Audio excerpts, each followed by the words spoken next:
A paz do Senhor Jesus, tudo bem? Como é que vocês estão? Aleluia! Então, hoje nós vamos falar brevemente sobre a segunda parte da visão, nessa sequência de 3 partes, né? Essa parte eu não vou contar muitos detalhes, irmãos, porque tem a ver com a minha família, né?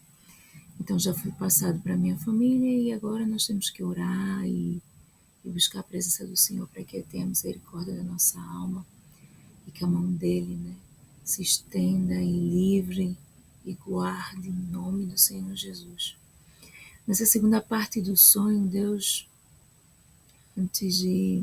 durante, enquanto eu escrevia, o Espírito Santo ministrou ao meu coração Lamentações 4:9 e também ministrou Ezequiel 37, porque tem uma parte que eu falo no sonho que eu descia, né, que eu descia não, que eu estava acima, e de cima eu vi.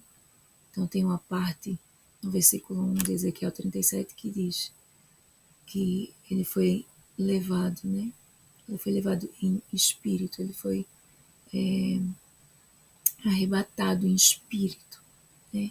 E nessa parte que eu escrevi acima, ou estando de cima, ou avistado, então o Espírito Santo ministrou no meu coração sobre o vale de ossos secos, né? Que ele foi arrebatado e viu de cima toda essa situação. Mas amém, glória a Deus. E durante eu escrevia no caderno essa visão, Jesus ministrou no meu coração, o Espírito Santo, Lamentações 4:9, que diz assim: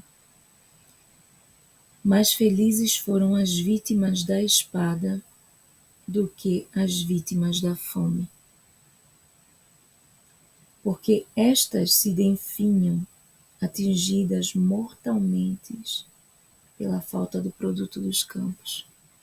Então, quando a inundação chega nos campos, quando a inundação e as águas do Senhor inunda toda a cidade, toda a parte de plantação, acaba-se por se perder, não tem de onde tirar, né, a comida, porque quando a igreja não dá ouvido que o Senhor está falando, ao que o Senhor tem ministrado, que o Senhor tem dito através da boca dos servos de Deus, Deus toca na natureza, né? Deus toca na natureza, Deus mexe na natureza, para que a igreja acorde, né? Para que as pessoas se levantem, para que as pessoas voltem-se para os caminhos do Senhor e se arrependam da situação que está escolhendo nesse momento para a vida. Então, são oportunidades, meus queridos, que Deus está nos dando. Nós temos, em nome de Jesus, que pegar essa oportunidade e agradecer e orar pelas nossas nações, orar pelas nossas famílias, orar pelos nossos amigos, pelos nossos inimigos, para que a mão do Senhor, a ira do Senhor, tenha misericórdia de nós, em nome de Jesus. Amém. Então, a segunda parte dessa visão, desse sonho, eu estava numa outra casa com a minha família. Nessa parte da minha família era minha mãe, que eu via no sonho, e um dos meus irmãos. O restante da família eu sabia, sentia que estava ali, mas não sabia, não via no sonho, era só minha mãe e meu irmão. E estava lá todos reunidos em silêncio. Por que estava em silêncio, né? Porque diante desse acontecimento, quando Deus passa a espada em qualquer lugar, todos nós ficamos atônitos. Todos nós ficamos sem saber e sem ter palavras para dizer. Entende? Então, dentro daquela situação, o que a gente pode fazer a não ser silenciar o nosso homem carnal, mas procurar a esperança em Deus e trazer a memória ao que nos traz esperança, né? Para essas pessoas que foram, pela misericórdia de Deus, foram salvas durante esse momento de tribulação e de inundações. Então eu estava naquela casa, irmão, com a minha família, e todos me olhavam. Eu estava sendo vigiada, sabe? Eles me olhavam tudo, cada passo que eu dava, eles estavam atentos me olhando. E eu fui até a pia fazer um suco, né? E chegando lá na pia tinha bagaço de laranja e bagaço de maracujá, que foi um suco que foi feito para minha mãe.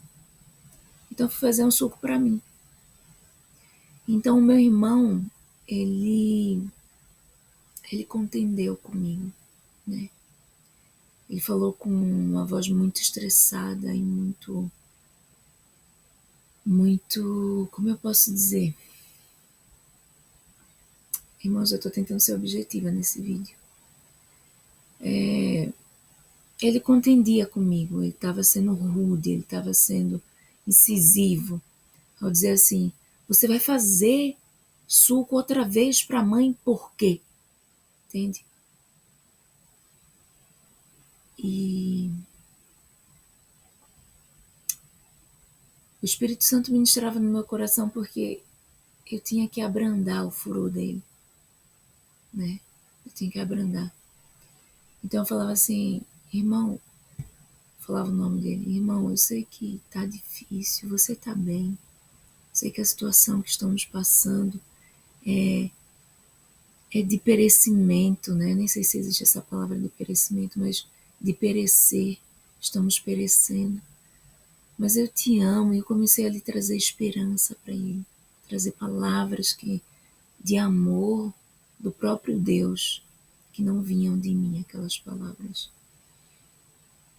E nesse momento que eu ministrava, eu fui me aproximando dele e fui até ele e falava assim: eu tentei de tudo, eu fiz o que eu podia por vocês. Então, eu, com lágrimas nos olhos, eu abraçava o meu irmão e ele respondia a esse abraço, ele recebia esse abraço e me abraçava de volta. E ele chorava e dizia assim: irmã, eu também te amo, porque você foi a única que falou a verdade, você foi a única verdadeira, foi algo assim, né? E por que Deus colocou nesse momento a palavra de Lamentações 4:9, né?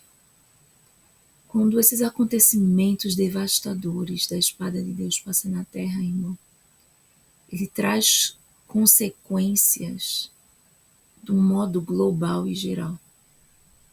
E geralmente quando Deus ele toca numa nação, ele toca numa terra, ele vai no coração, porque é onde está o fluxo de dinheiro do país, é onde está o, o fluxo de alimentação, né, do país. Porque você imagina, nessa visão, na visão anterior, que o meu irmão, não esse, mas um irmão em Cristo, falou que estava em Manaus, na Amazonas. Por que Deus toca na Amazonas, em Manaus? Porque é o centro de onde gira, né, o transporte de alimentação para o Brasil todo. É o centro de onde gira a fonte de renda para o país também, dos agricultores, da natureza, porque todas as pessoas falam muito que o coração do Brasil é a Amazônia. Então, por que nessa visão Deus vai tocar lá? Porque esse fluxo que levava comida, levava a situação financeira, ele vai deixar de regar, né? Nós estamos falando de um coração, o fluxo sanguíneo que leva, amém?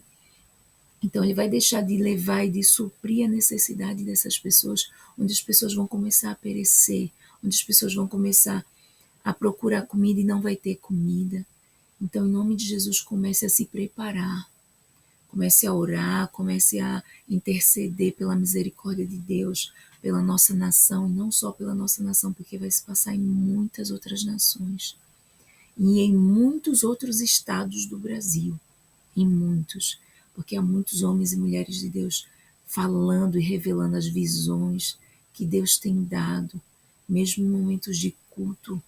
A pessoa está pregando sobre uma coisa, Deus traz ali a revelação e traz ao povo para alertar o povo. Então nós temos que nos limpar nesse momento, irmão. Nós temos que nos voltar para os caminhos do Senhor. Se você estava distante, eu continuo insistindo nisso. Ore a Deus, converse com Deus, volte para os caminhos do Senhor, porque a resposta é Deus. Quando essa tribulação vier, a palavra de Deus em Lamentações está dizendo que mais felizes foram as vítimas da espada de ter sido levada e ter tido uma morte em afogamento e não sei de que formas que vai acontecer além do afogamento, né? Mas provavelmente da fome também vai acontecer nesse lugar, porque Deus mostrou que a gente perecia, que a gente passava por um deserto, que é a terceira parte dessa visão, né? Mas eu vou contar sobre o deserto na terceira parte, em nome de Jesus. Então, quando a igreja ela deixa de fazer o propósito dela na terra, que é orar, que é interceder, que é buscar, que é estar diante do nosso Pai, fazendo a vontade, orando, intercedendo, quando a própria igreja passa a adorar a outros ídolos, a outras a outros deuses de forma geral, porque a idolatria está relacionada também a cantores que você coloca na sua vida e adora como se fosse Deus. Assim como aconteceu aquele evento da Madonna no Brasil, né? Você acha que o que foi que aconteceu ali, se não um sacrifício, uma oferta a Satanás, uma oferta satânica? Porque ela é muito clara ao Deus que ela serve.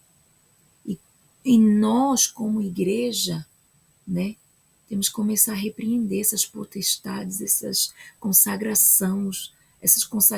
oferendas que foram feitas naquele altar a Satanás. E as pessoas que estiveram ali idolatrando e adorando aquela pessoa que foi usada pelo próprio inimigo, né, para fazer esse tipo de pacto, fazer esse tipo de oferenda.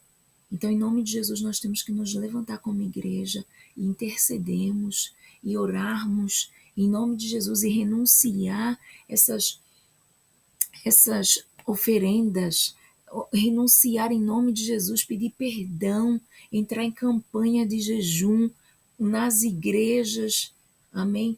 Se juntar a todas as igrejas do Brasil, interceder e orar pela libertação, cura, transformação e conversão desse povo.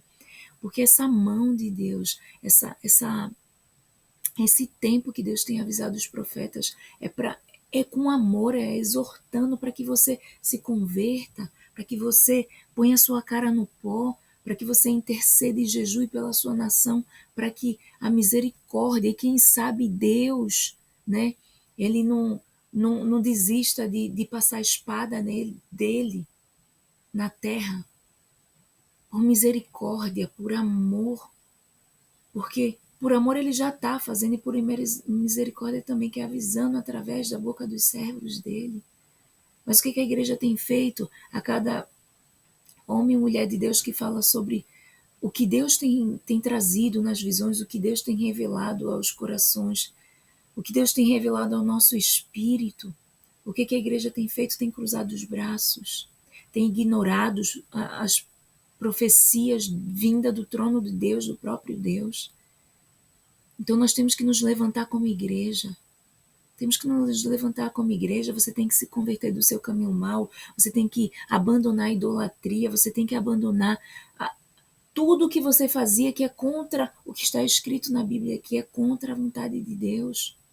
E você que não conhece a palavra do Senhor, compre uma Bíblia, leia a Bíblia. Vai chegar um momento na nossa história, se já não estiver acontecendo, que nós não vamos ter mais a palavra de Deus, que a palavra de Deus vai ser adulterada, como já tem sido adulterada virtualmente, né? Hoje a tecnologia ela tem dominado de uma forma tão grande e alargadora que vocês não estão percebendo a quantidade que isso tem se tornado e o quanto devastador tem se tornado isso. As pessoas ela têm deixado de ler a Bíblia em casa só para ler na igreja e virtualmente.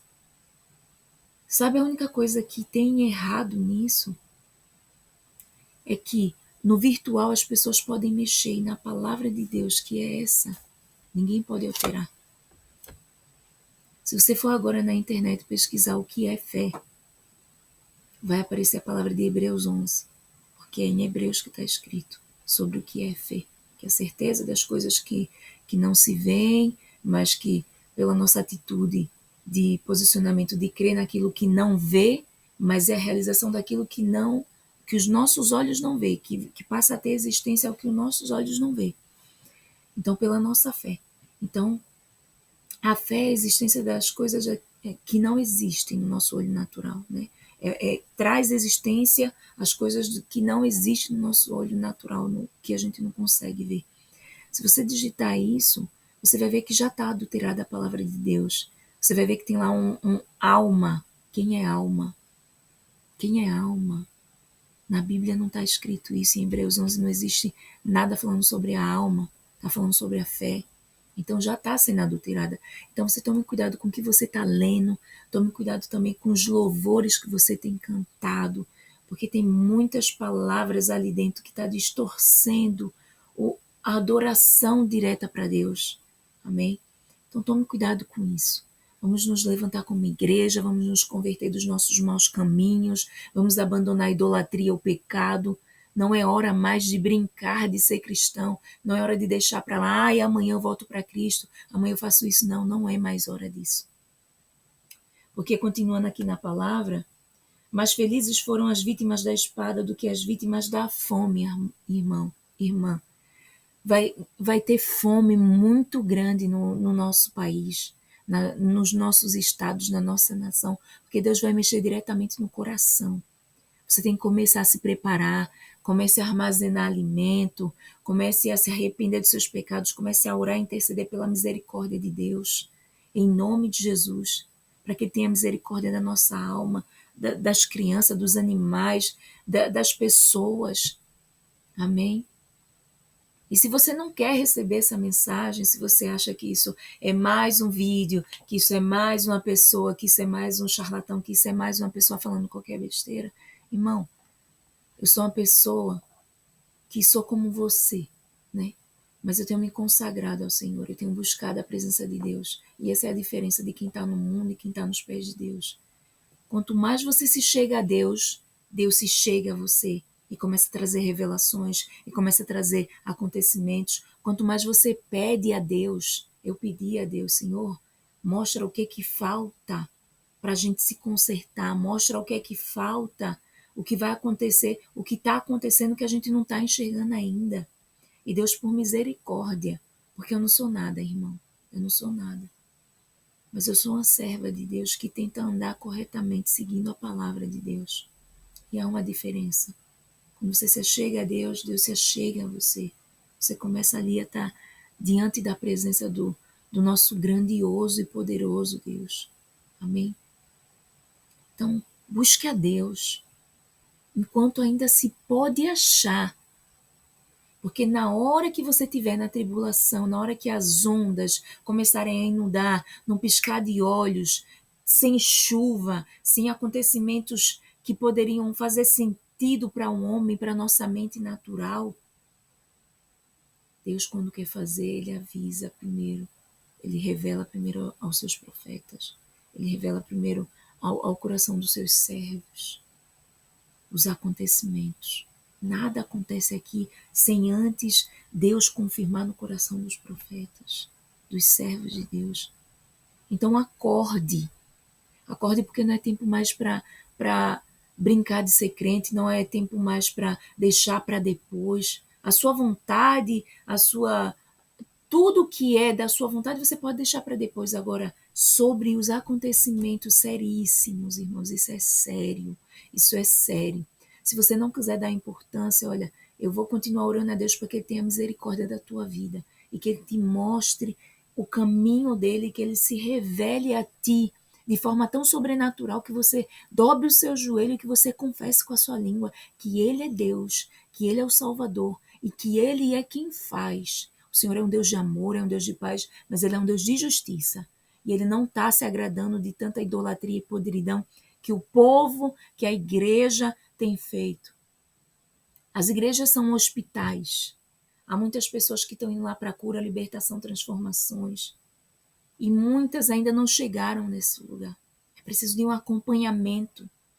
É preciso de uma intercessão nas igrejas. É preciso de oração. É preciso de pessoas que têm o amor de Cristo para acompanhar essas vidas.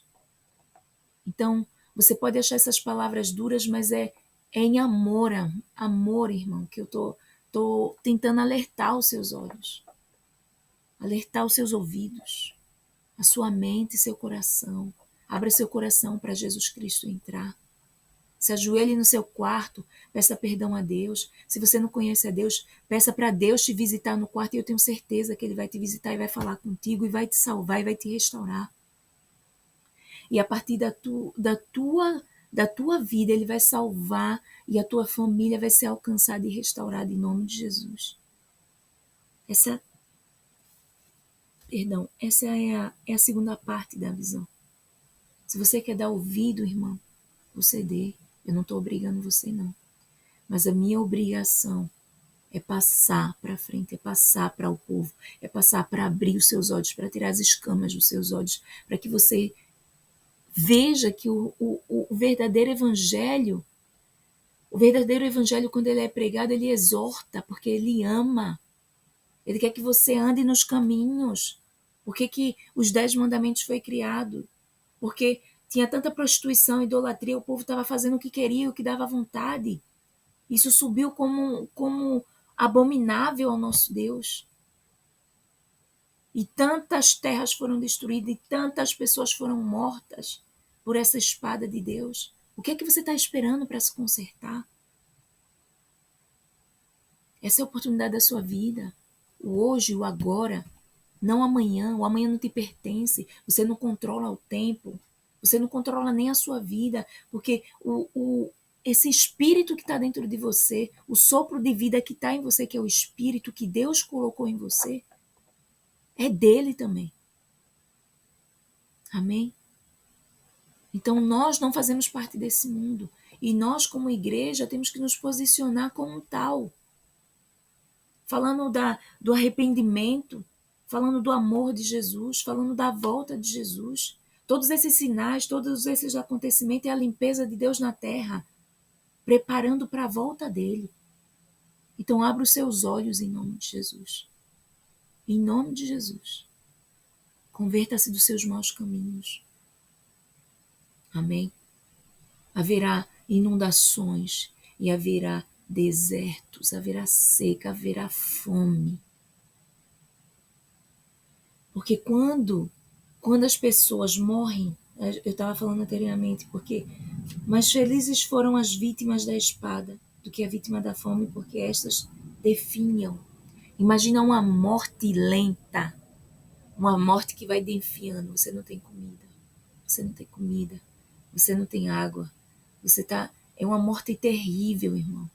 É uma morte terrível. Então você decida hoje. Decida hoje. Você quer ser salvo? Você quer continuar no mundo? Você quer perecer? Você quer viver em Cristo? Você quer ser uma nova criatura? O que é que você quer para a sua vida? Porque Deus sabe o que Ele quer para a sua. Mas e você? Quer aceitar a vontade de Deus da sua vida? Ou quer andar pelos seus próprios entendimentos? Quer andar segundo a sua própria vontade? Escolha. Em nome de Jesus. Então, que o Senhor tenha misericórdia de nós, que o Senhor tenha misericórdia do Brasil, que o Senhor tenha misericórdia do nosso povo brasileiro, e não só, de todas as nações. Em nome de Jesus. Continue orando pelo Brasil, orando pelos governadores, para que Deus transforme esse cenário, para que Deus levante o que Ele elegeu, que aquele homem de Deus que é para estar no governo também, para que tire a escravidão de cima do povo, para que tire a idolatria e a prostituição do Brasil, para que o Brasil seja tirado das garras de Satanás. O Brasil é uma terra que tem derramado muito sangue a falsos deuses, a deuses que não existem. E isso, irmão, a terra está clamando. A terra está clamando. E Deus está ouvindo. É tanta idolatria, tanta abominação, que a terra está clamando. Esse sangue está sendo derramado, está clamando aos céus. E é por isso que Deus tem mostrado esses acontecimentos. Então escolha. Você quer perecer, você quer morrer em uma morte que definha lentamente, ou você quer viver em Cristo e ser guardado e livrado pela mão do próprio Deus. Deus está te avisando, Deus está te alertando através dessas visões. Agora você escolhe, irmão. Pela minha vontade, eu abriria a sua cabeça e colocava aí dentro, no seu coração, na sua alma, no espírito. Mas eu não posso fazer isso. Mas eu sei que o Espírito Santo pode. Onde nenhum homem pode chegar, o Espírito Santo chega. E se tem um coração quebrantado, se tem um coração que reconhece que está errando e que quer se consertar, o Espírito Santo trabalha. Porque a palavra de Deus diz que eu vim pelos pecadores. Eu não vim pelos santos, pelos os que estavam assim, né? Deus veio para salvar os pecadores, desde que os pecadores se arrependam verdadeiramente e busquem conhecer e viver num caminho reto diante de Deus, se desviando do mal. Amém? Essa é a palavra que o Senhor trouxe através dessa segunda parte dessa visão. Então, você vai passar por inundação terrível, irmão, terrível. Se você não tiver firme em Cristo, você vai perecer. Você vai perecer. Eu não estou jogando praga na sua vida, não. É a revelação de Deus, é o aviso de Deus. E ele não está falando isso porque ele está bravo, mas porque ele está abominando a idolatria a Satanás. Ele é o Deus. É ele que tudo faz, é ele que controla, tudo está na mão dele. Quando é que você vai entender isso? Ele começa a mexer na estrutura da natureza para você ver o acontecimento e você pegar aquilo como aprendizado e se posicionar. O que está acontecendo no Rio Grande do Sul, o que está acontecendo, inundações, inclusive ontem eu vi nos Alpes aí, tanta inundação de chuva, começou já ontem, meu irmão. Ontem Deus deu a visão e ontem já estava acontecendo, horas depois, 15 horas depois, já estava acontecendo inundações assim. Então, o que mais é preciso para você ver toda essa destruição, tudo que está acontecendo, para você se santificar e buscar a presença de Deus e a misericórdia de Deus? O que falta acontecer? Você começou a orar logo nas primeiras notícias do Rio Grande do Sul e das nações, do que estava acontecendo, ajudou ali naquele momento. Mas aí você agora tem orado por essas nações, pelos governos, pelas pessoas. Você tem orado ainda pelo Rio Grande do Sul. Eu vou deixar esse pensamento para você. Porque nós, como igreja, não podemos andar aí a dormir. E as coisas acontecendo. Como foi Jonas, que estava dormindo lá dentro do barco, no meio de uma tempestade. Até que aconteceu tudo o que aconteceu. Então, em nome de Jesus, isso é um sinal. Isso é um sinal. A volta de Jesus está às portas. Acorde, em nome de Jesus. Deus te abençoe, Deus tenha misericórdia da sua vida, da sua casa, da sua família, da minha vida, da minha casa, da minha família, da nossa nação, do povo brasileiro. Que toda prostituição, que toda idolatria, que todo derramamento de sangue seja destruído, seja desfeito em nome de Jesus, para a honra e glória do Eu Sou, que é o Senhor Jesus, do Alfa e o Ômega, do princípio, do meio e o fim que Ele é. Amém? Vamos orar, irmão. Vamos pôr a cara no pó. Quanto tempo você não faz um jejum? Quanto tempo você não faz um sacrifício a Deus? Vamos fazer sacrifícios e votos pelas nossas nações também. Pela misericórdia de Deus. Amém? Deus te abençoe em nome de Jesus. Permaneça firme nos caminhos do Senhor. Se você não estava, volte para os caminhos do Senhor. Se você ainda não conhece o Senhor, Se ajoelhe diante de Deus e Ele vai se revelar a você. Reconheça, confesse